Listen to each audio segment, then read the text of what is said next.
Halo ayah dan bunda semuanya, saat ini Anda sedang menyaksikan channel dari Bidang Mulia Homeschooling. Bidang Mulia Homeschooling ini adalah homeschooling online yang ada di Indonesia. Sehingga ketika saat pandemi seperti sekarang, PSBB, lockdown, dan juga ada pandemi-pandemi yang memang mengharuskan kita semuanya selalu berada di rumah, Bintang Mulia Homeschooling bisa menjadikan salah satu pilihan Anda untuk tetap keep in touch dengan keluarga, dengan anak-anak di rumah, tetap belajar tanpa harus keluar rumah. Ijazah dan lain sebagainya semuanya tetap bisa dilayani. Kunjungi profil kami di www.bintangmulia.org untuk mendapatkan informasi selengkapnya terkait dengan informasi ini.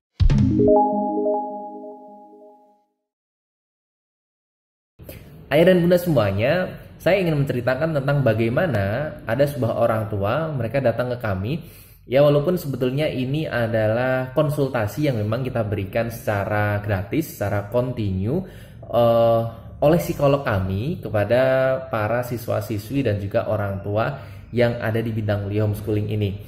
Pada minggu yang lalu tepatnya ya, dari minggu yang lalu dari hari ini, saya teringat ada orang tua yang datang sebelumnya memang sudah janjian dengan kami. Mereka menceritakan bahwa dia punya anak laki-laki, saat ini tahun kedua dia di Bintang Mulia Homeschooling. Saat ini dia sudah kelas 2 SD. Ada hal-hal yang orang tua konsultasikan ke kami. Mereka menginginkan anaknya itu karena dia adalah laki-laki, supaya nanti ketika sudah saatnya tumbuh dewasa, dia nanti bisa berperan sebagai lelaki, bisa berperan sebagai pengayom keluarga dengan baik dan benar. Nah, kedua orang tua ini mereka punya concern yang bagus, sehingga sejak dini anak-anaknya ini sudah mencoba untuk diarahkan bagaimana nih anak saya supaya nanti bisa bertanggung jawab sebagaimana perannya dia nanti menjadi seorang lelaki alias kepala keluarga. Konsultasi dengan psikolog kami, ketemu, terus kemudian psikolog kami itu menjabarkan banyak sekali informasi, banyak sekali rencana-rencana yang nanti akan diberikan kepada putra beliau ini. Bisa saya ceritakan bahwa hasil dialognya itu adalah sedini mungkin anak-anak ini, khususnya dia adalah laki-laki, harus memiliki role model atau contoh yang benar. Nah, siapakah contoh yang paling dekat dan juga dianggap nanti itu bisa dicontoh, artinya benar di keluarga? Otomatis adalah ayahnya. Nah, ini adalah rule paling utama dan juga paling luar biasa sebetulnya impactnya, karena Ananda ini nanti akan mencontoh dari sosok sang ayah. Nah, oleh karena itu orang tua di rumah, ayah dan bunda ini di rumah itu harus bisa kerjasama untuk memunculkan sosok ayah yang itu memang dia sesuai dengan peran seorang lelaki dalam keluarga.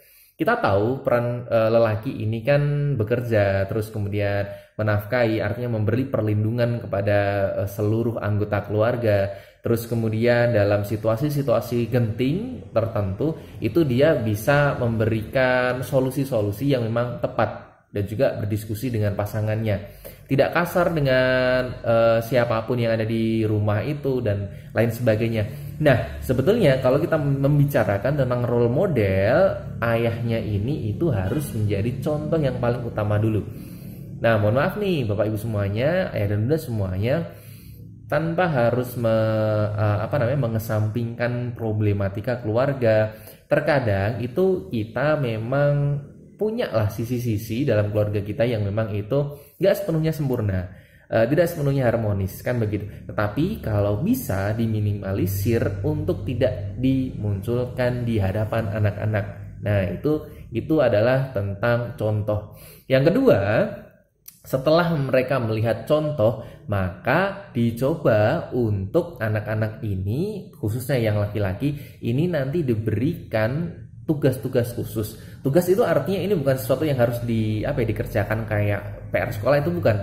Artinya diminta untuk melakukan sesuatu atau diedukasi pelan-pelan, tapi nanti itu dilakukan repetisi atau berulang-ulang gitu ya, sehingga nanti dia menjadi kebiasaan-kebiasaan yang sering dilakukan. Nah, tugas-tugas ini itu mencakup tentang keberanian, tanggung jawab, terus kemudian berani untuk menentukan pilihan, lalu kemudian berani untuk mengambil sikap. Ini adalah karakter-karakter yang memang biasanya dimiliki oleh seorang kepala keluarga.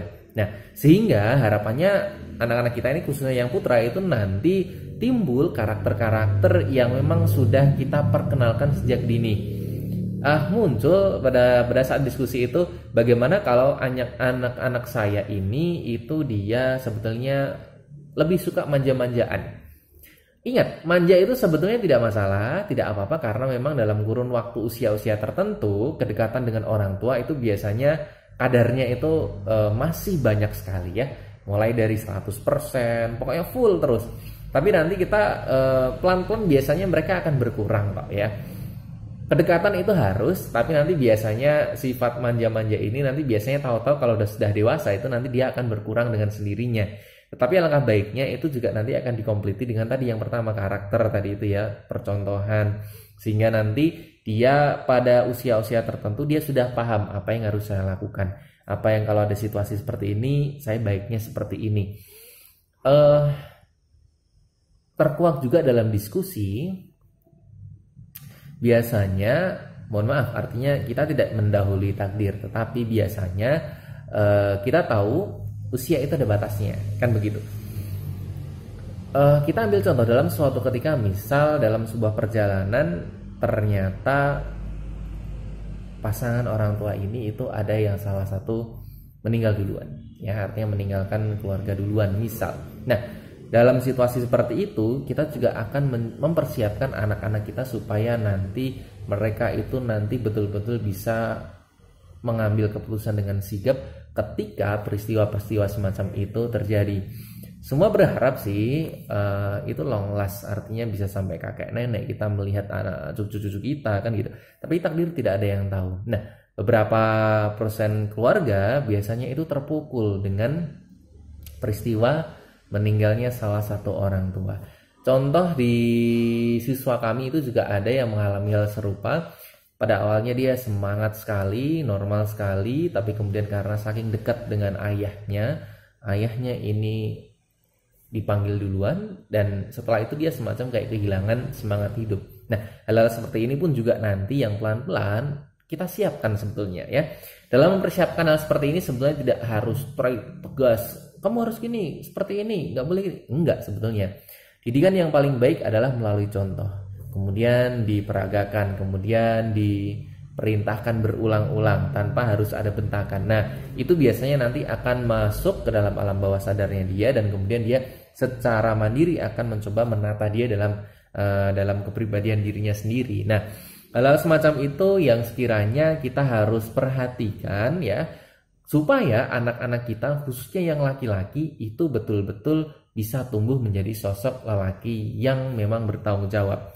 Ingat, hal ini penting, bukan berarti kita tidak sayang kepada anak-anak kita, tapi justru kita mempersiapkan mereka untuk nanti bisa mandiri, bisa mengayomi keluarganya.